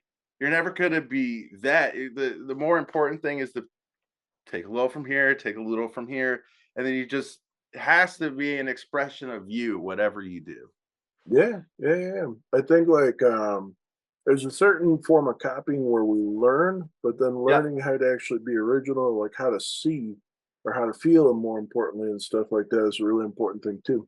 yeah. It's like there's different types of way to kind of build those influences, and like I love artists that are like encyclopedias almost of like music. Like one of my favorite guitar players is Stevie Ray Vaughan, and like I always compare him to encyclopedia because he has this such a definitive style, but it's comprised of all these different things. It's like Albert King, it's Wes Montgomery, it's like BB King. It's also like Dwayne Eddy and all this stuff like that.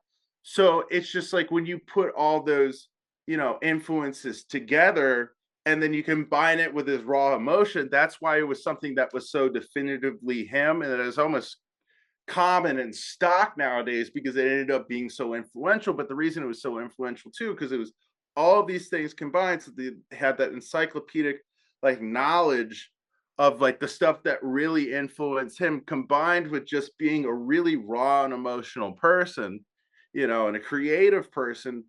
And that's how you got someone as unique as that. And that's like the type of stuff that inspires me is when I see people that put that all together in that way. And it's like you never just want to be someone that knows everything and just does it as is. That's just so boring. That's Right. running through the motions. But yeah, like the people that I love the most are the people that had that knowledge that put their own spin on things. I think it's interesting because, like, as you're talking, I'm thinking about like Dave Grohl, for example. Like, he's coming from Nirvana and stuff, and then he goes to the Foos. And like when the Foos come out, like honestly, I hated the Foos when they first came out. I was just like, no. I was like, this ain't Nirvana. This ain't raw. This ain't that energy. This isn't distortion. Like, Oh, he's yeah, actually because so singing. much of that was hurt too. Yeah. Yeah, I mean, once you take her out of the equation, it's like a whole different thing. And I mean, Dave Grohl is Dave Grohl. He's done tons of amazing stuff. And he's on all the Queens of the Stone, those early Queens of the Stone Age records too, that are so incredible. So I mean, he kind of has his own legacy as an artist. But yeah, like uh he's definitely become his own thing separate from Nirvana at this point, even though Nirvana's kind of untouchable in their own way. So it's like, how could he ever compete with that? It's almost unfair to judge what he does against that because, yeah, Kurt Cobain was just, he was just on his own level. And yep. I mean, it's sad that he didn't get more time to create. And I always find it really interesting that he was like the last things that he was really doing was like recording covers of acoustic blues music. Right. So Yeah. it's like when you think of like, you know, he was a rock and roll figure. He was a rock guy, grunge guy, I guess was the term that was used by the media then. But like, so he was at the point, and it's very rare, especially for rock music now, that like he was mainstream. He was pop culture, you Yep. know, that it's wild to me that like someone that famous, that much of this MTV figure at the time was just like, I'm gonna record Lead Belly. Like that's what I want to do. You know, so he was so interesting and so cool. And I mean, growing up, you know, I was of that age, you know. I was maybe, yeah, I was 5 years old when he died, but I grew up that whole time where he was just deified Hmm. in the music media, and everything you'd see. There was such an education on how awesome that band was. And it almost becomes like such a commonplace thing where you're like, oh yeah, Nirvana's great. But no, Nirvana was incredible, especially like In Utero and all of that stuff. I mean, all the albums are great, but you know, there was like a certain rawness to all of that stuff that is like very inspiring. And like him as an artist and all the different things that he was willing to try, it's just like, yeah, there's this argument that I've heard is like, oh well, maybe he didn't have that much left in the tank. It's like, no, that dude would have figured it out. There would have Yep. been decades of incredible stuff probably to come from him. I think it goes back to what we were talking about a little bit earlier, like the cathartic raw experience and stuff. Because like if you look back at Kurt, there's some interview I saw on like YouTube or whatever and stuff a while back too. He's in Seattle. He's like just kind of shy against the wall, smoking a cigarette, and there's like the Puget Sound in the background or whatever. But as he's talking about it, he's talking about how he's just like living his life and writing about whatever he's going on in his life and stuff. And it goes back to like Bowie, or it goes back to like Robert Frank, or like whomever. Yeah.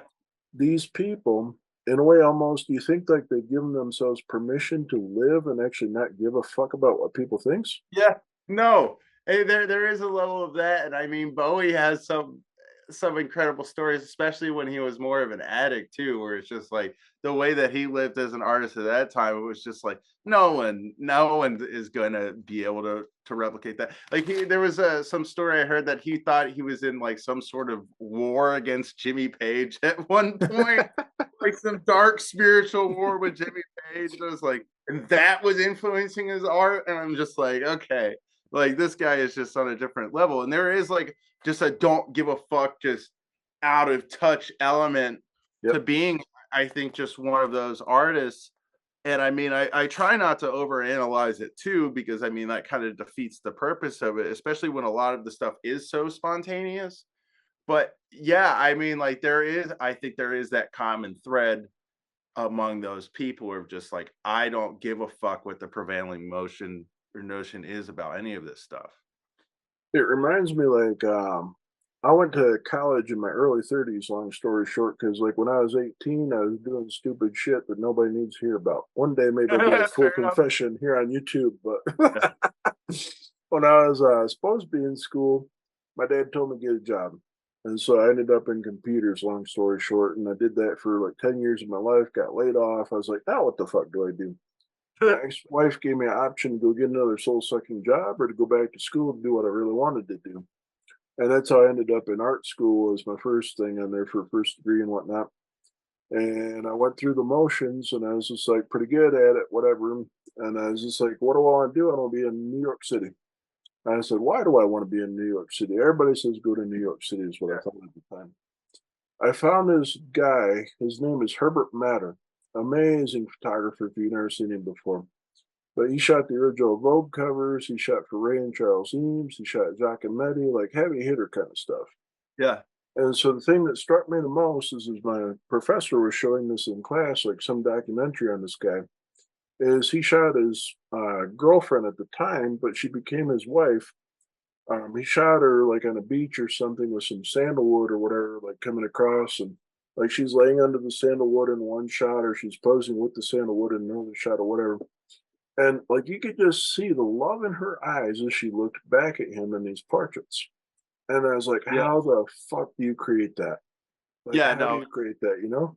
Yeah. And No. And so much of this stuff is in a moment, and like just the emotion between the subjects too. Um, comes yeah. back to living is what I've surmised so far because like this whole experience, like seeing his work, I wanted to meet him. He Yeah. passed away in 1984 when I was like 5 years old. And so I was like, there's no way in hell I'm going to meet this guy. Yeah. But I looked up where his work was, and like online, it said something like his family has a lot of his work. So I looked up his family, and I was like trying to track them down to ask permissions. Like you're asking permissions in your Poison Ivy interview to get the interview and stuff. And his grandson, Jordan Matter, happened to be a photographer also. And so I needed an internship for my college, and I just shot him an email, and I was like, "Hey, do you need an intern? Like, I'm looking for a position. Like, here's my resume, and I don't got much, but hey, it is what it is." He shot me a one-liner. He says, "You show up in New York, we'll figure something out." Showed up, two suitcases and a camera, and this dude and I have been around the world, and he's got his own YouTube with like 17 million followers, whatever. Wow. And I'll say, Jordan, you're welcome, because we were sitting in Lincoln Center one night, and I was showing him some of my dance stuff I was telling you about. And I said to my friend Janelle and I had just got done with a 10-minute photo shoot, is what we called it, because we were going to test ourselves to see how many shots that we could make keepable in 10 minutes. I tell him this idea, and this dude goes and starts a YouTube channel with 17 fucking million people. Jordan, you're welcome. Yeah, that's crazy, man. That's And I just mean, yeah. yeah, that many people following you too. Anything you do is it's wild. I mean, he's been in transition, like we were talking about with Bowie and all this other stuff too. Because like nowadays, he's got his daughter on the channel, and they're doing like challenges with other YouTubers, and they're doing different stuff. And when he started out as just a photographer, doing the 10-minute photo challenge and stuff like that too. So again, I think it goes back to like giving ourselves permissions to actually live and create. Simple as that. But Yeah, no, it there that is a huge part of it, man. It's the permission we give ourselves to to do it. Yeah.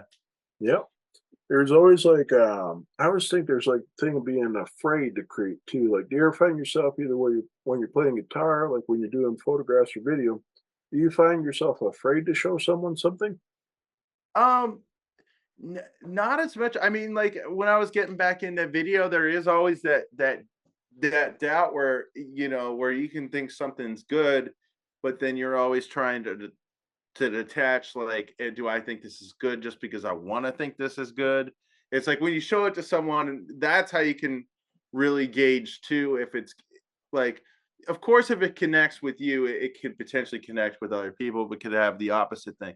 Like that's one of the things that can give you more confidence is you show it to people and it's also resonating with them, either on the same level or more, than it resonated with you when you're making it. Because sometimes it's hard to really gauge that because especially for video stuff, you spend so much time working on it.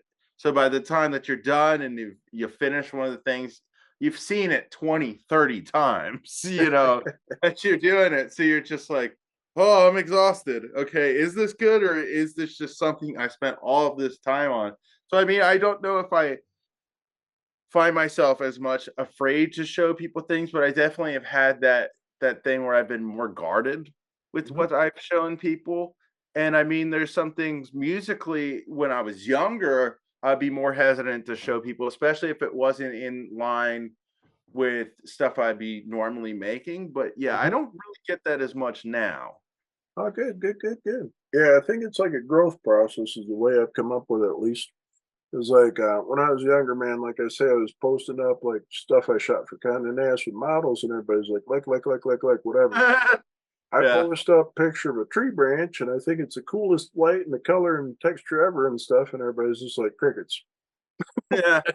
No, that I mean that's a thing, man. It's just like it's the kind of the toxic side of social media too, where it's like even now, like the stuff that I make, I only want it to be a positive thing, and I see a good reaction coming from it.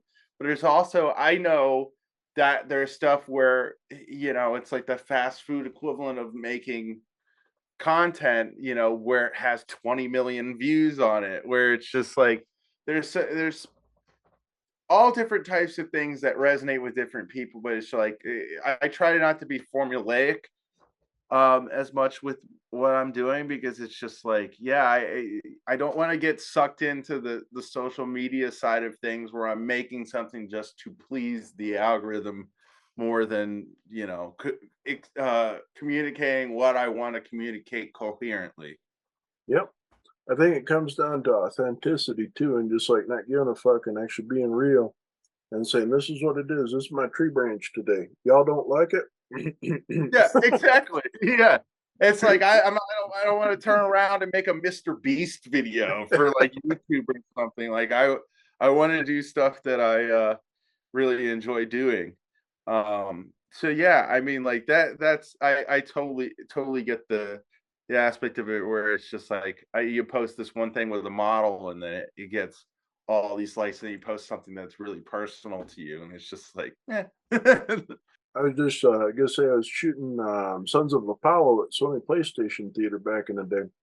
yeah. And this is band, like, I don't know if you know these guys or not, but they got like Bumblefoot, they got like Mike Portnoy, they got like, Oh, okay, they sound familiar. Yeah. yeah, Billy Sheehan plays bass for them and stuff. And I saw Bumblefoot years ago at this guitar camp that I went to. He was one of the last minute special guests there, and he came in with his Bumblefoot guitar. I remember Bumblefoot. Yeah. nice, yeah. I was shooting these guys, and you post up certain members of the band.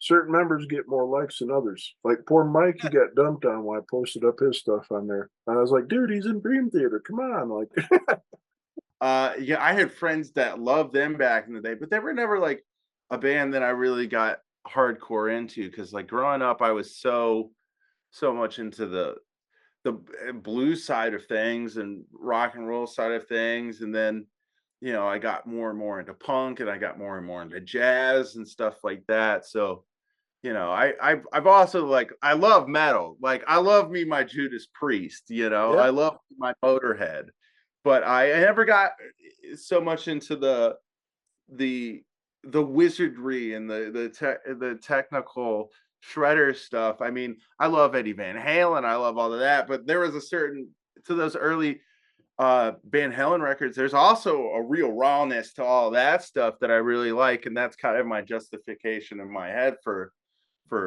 adoring that dude as much as I do.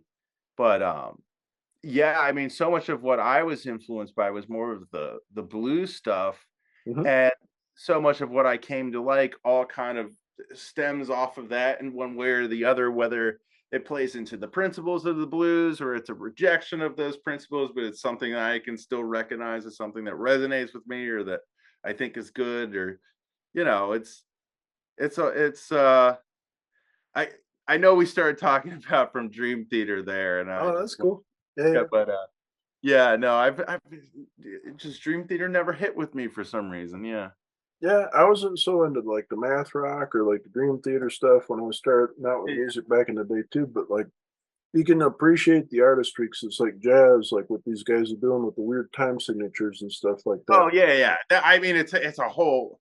That's like they're in their own world, with this stuff that they're doing musically. Yeah. Yeah. Like I always compare it to like Monk and Coltrane and jazz and stuff like that. Yeah. Because when those guys started riffing back and forth, like number one, the chemistry, like we were talking about with like you and the advertisers and stuff.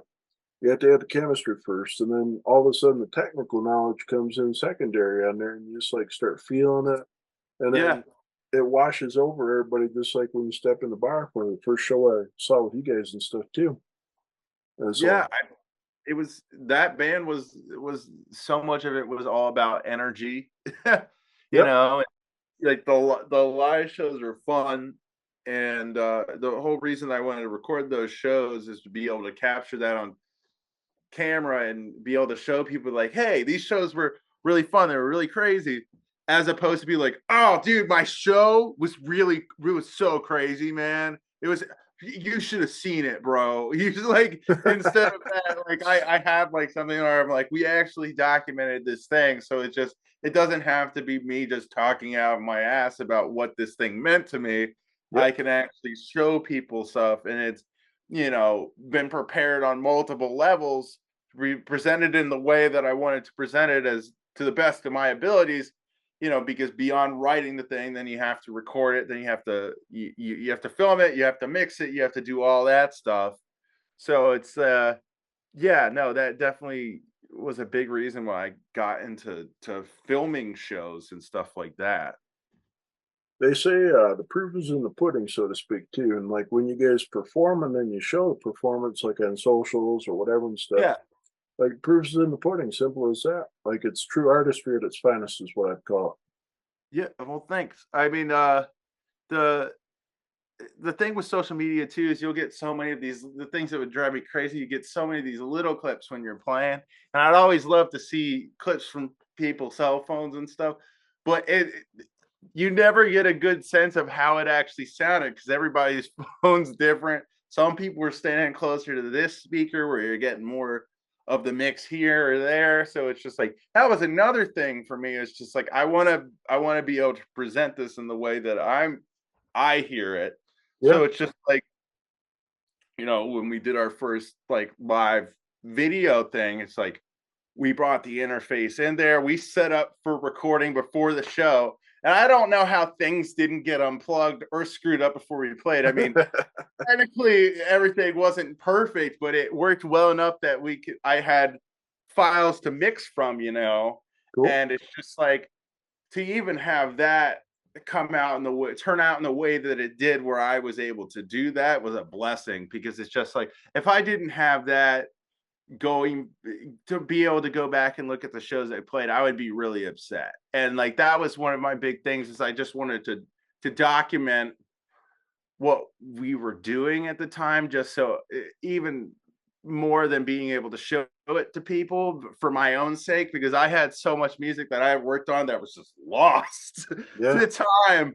And it was just like I hated that happening. The older I got, the more crazy incomplete projects, like just laziness out of myself, would just drive me crazy. So there was a lot of things that went into that all converged into me getting so heavy into the video side of things. That's cool, man. Like I think one creative thing kind of drives you into the others too, because like over time, like I've done like drawing, painting, I've done Yeah. music, I've done photography, video, like knife making, woodworking, whatever and stuff. Like one thing kind of drives you like that, and it all transitions to that one thing we were talking about. I think where it's just like living, experiencing, and then figuring out how to translate it. You Yeah. know? No, Yeah. exactly. The life experience does inform everything too. Yeah. Right. It's like that's the other thing. It's just like it plays into confidence of what you think is good, what you like, and how you see things just in general. So I mean, time is definitely a heavy factor. Time and experience.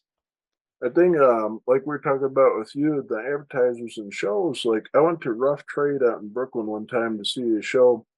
I don't remember which friend's band was playing, but like Allison Sudol was there. You ever see Allison before? No, I don't think so. Allison, I never heard of her before this night, but she's an amazing multi instrumentalist that just like has this raw presence in the room, like you were talking about, like with other stuff. Yeah. And so, like, I see Allison perform, and she'd just get in these like gentle, tranquil kind of moments, and then all of a sudden she'd like lay it down really hard and heavy, and then next minute she'd be on some giant gong or cymbal or whatever. Ah, But like, this woman was just all over the room, and she was just giving everybody like this experience. And I'm like, how do I capture this? How do I capture what is actually happening in this room right yeah. now? Like you're talking about recording your experience in the advertisers. Like, how do you remember this? I was like, it's just trippy, is what I come up with on there. So I started photographing multiple exposures in like circles on Yeah. there, where it's Nice. just like Yeah. psychedelic almost and whatnot. And I was like, that's the best I could come up with. Like, you look Yeah. at this Exactly. years later, maybe I'll feel that same thing. Who knows? But And that, I mean, the editing process too. It's like I would mix the music. I would never edit the music, but I mean, being the editing the video side of it with Tyler, and I mean, Tyler was doing the majority of the video work on all of that stuff. I mean, I would come over to his apartment and I would be editing some of that stuff with him. We still have this one thing where I remember I sat down and had his computer, and it was one of the first times where I was really like, oh, I could get heavy into editing, like myself. Was I sat down and I edited this one track from this unreleased video that we have from our first show in LA that we'll probably put out at some point. But I just don't know when. We've released clips from it, But yeah, that was one point where I was like, I could really, there's so much control that you can have over what you're putting out and how you're representing this thing. And I mean, Tyler too, to his credit, with especially with how he edited those videos, it was so much in line with how I saw a lot of those shows and how I would like to present it. And he's a really a talented photographer and videographer in his own right.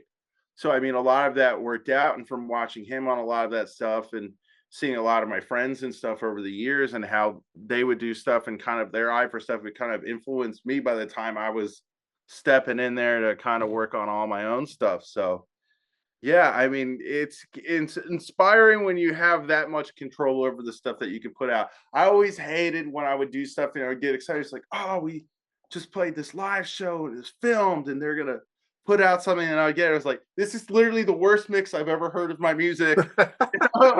So it'd be like one of these things. It's like, oh, I guess I gotta learn how to mix stuff, well enough to put it out. I guess Yeah. I have to learn how to master something because I didn't like this person's master or how much compression they used.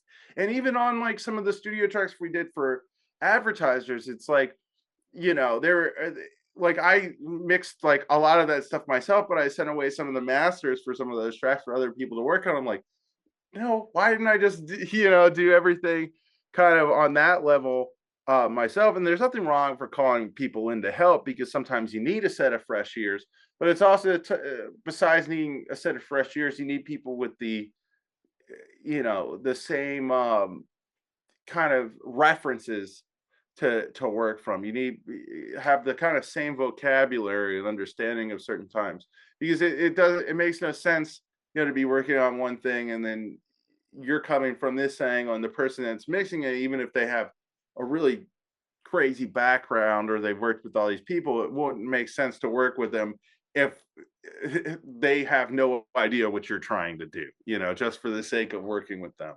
And like that's the thing. It took me a while to realize, and it's just like how everything can fit together or not fit together. Kind of reminds me, like back in the day, I was playing bass in a little local band back in Michigan, and we had this idea to cut a record. God knows why. We had no following, no hope, Yeah. whatever. But we ended up pitching to Butch Vig's studio, Oh, and we're cool. like, "Will Butch actually record us?" And they're like, "Oh yes, you can come in. You can tell Butch what you would like to do, and blah blah blah blah blah." And I didn't even think about what you were saying back then, to be honest with you, because I was just a kid. And I was just like, I didn't even think about it. Butch's style and Butch's ear and Butch's perspective and all that kind of stuff would align with the vision that we had for the band on there. Yeah. It was like we had the songs tight. We were pretty good. And like if we would have known to build a community and stuff like that, instead of actually going out and just being like we're the biggest band ever, or like when we played these Yeah. little bar shows to nobody basically. Like would have been a different perspective. So No, I've been there. And sorry, I just got tagged in this video. I guess the official Cramps page just reposted my video on oh Instagram. dude, that's awesome. Congrats. Yeah. I was like, what's this notification? And it's just You like, got like a little voice on there. It says, yeah, "Hey." no, it's just all these people now just started following me. I was like, what the fuck is this? There you But yeah, go, man. wow, what the hell? I just gained like 100 followers doing this. That's crazy. Dude, Okay. congrats. We got it documented too. We're talking about documenting stuff. There Yeah, you go. that's wild. That's wild, man. This has been awesome talking to you, and Yeah, I really, really awesome. Thanks for joining me yeah, on here. it's a Um, really fun conversation, and I like getting into this stuff. I don't get to talk about this stuff enough. yeah. Yeah. I got a good news for you, man. All my people I'm bringing in on this coffee camera series, maybe we'll revisit this down the road. We'll continue the conversation. So I'd love to have you Yeah. back, have you join us, and we'll go ahead and we'll talk about what you're working on. We'll talk about some new advice that we learned along the way. Yeah. We'll get everybody rocking out there, man. Oh Like, yeah. is there any parting advice that you would like to bestow upon the world? Um, exactly what I said earlier. Don't be scared to finish things. Don't get too easily discouraged. If you have an idea, there's a reason you have it, even if it's a bad idea. There's always something that you can learn from something, even the worst shit you've ever made. Some of the bad ideas are the best ideas is what I'd Yep. chime in on there as well. Because if you're a little bit scared to do something, do it. Yep, Because like exactly. some of the stuff that I've succeeded with is the worst idea I ever had. Yeah, no, it's better to do something than to not do it at all.